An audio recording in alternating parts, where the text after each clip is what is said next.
In 1990, there was a bust in Elliot Lake. We were too expensive.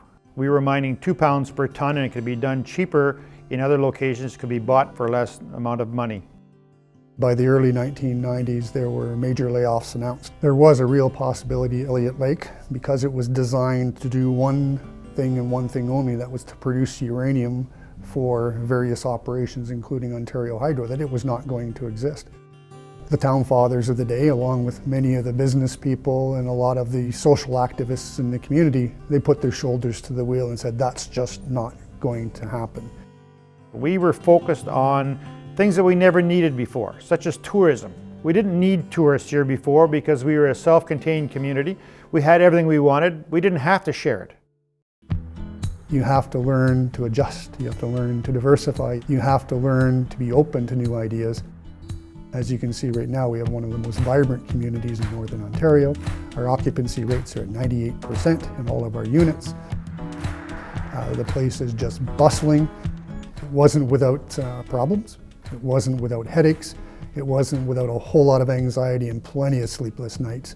But at the end of the day, we pulled it off, and we were able to, with the assistance of the tourism industry, snowmobiling being a major component of that, we're able to make Elliot Lake something different. We were no longer a mining town.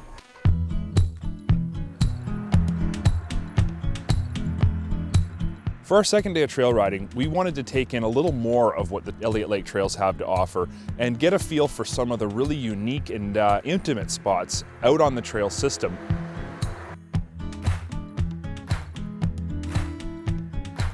Elliot Lake is at the hub of a number of loop trail opportunities, unlike any I've ever seen, and I've ridden a lot of Northern Ontario. You're always within a short ride of the next very friendly snowmobile community. It's not just about us. It's a great area of Northern Ontario and Ontario for that matter.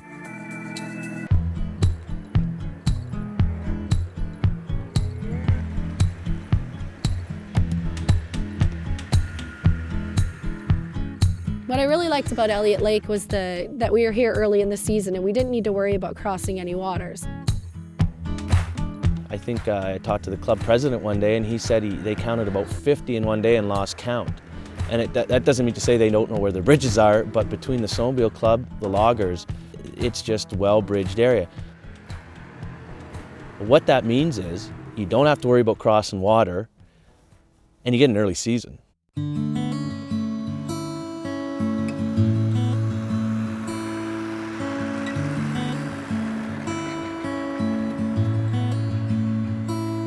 You can really tell that the trails in Elliot Lake are taken care of year-round. Everything was groomed, everything was beautiful.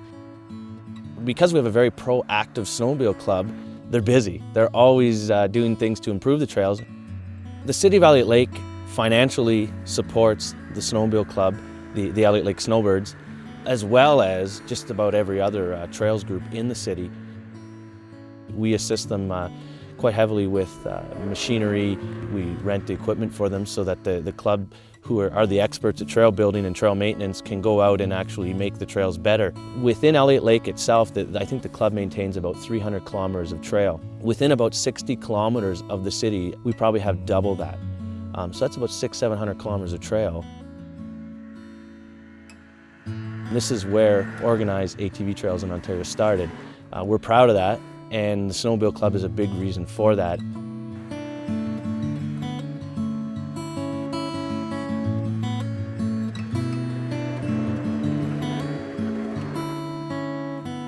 There's tons of riding to be done around this area. Days and days worth of riding. You could be here for weeks and never ride the same trail twice, which is awesome. If you're gonna come spend your money, you wanna make sure you're getting your money's worth.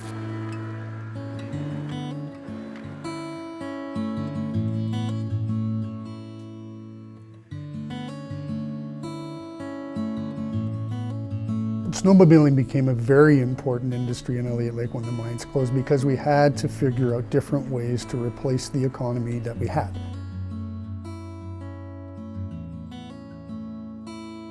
We have some of the nicest groomed trails anywhere, arguably in Canada.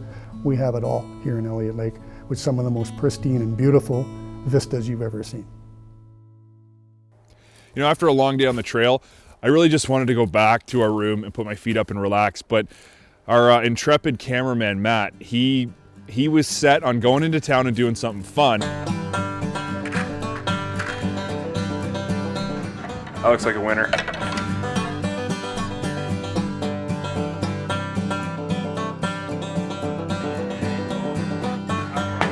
While we were in the pool hall, we met a whole bunch of interesting people, but we kind of got called out by these old guys. The one guy's name was Pasquale, and he must have been like 60 some odd years old. He's allowed to make us look bad, just not too bad. Pasquale wanted to shoot us a game of pool.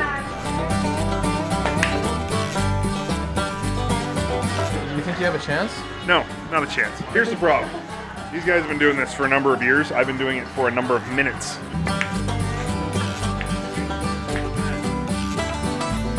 He's going to clean up.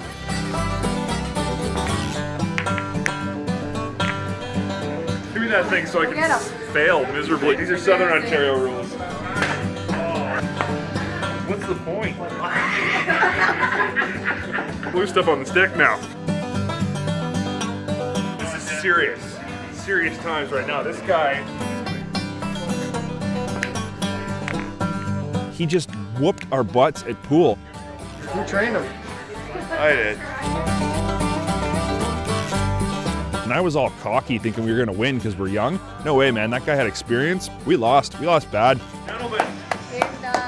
Well done. That was great. Thank you very much. Losing twice isn't great, but I guess if you're losing to guys like them, it's all right too.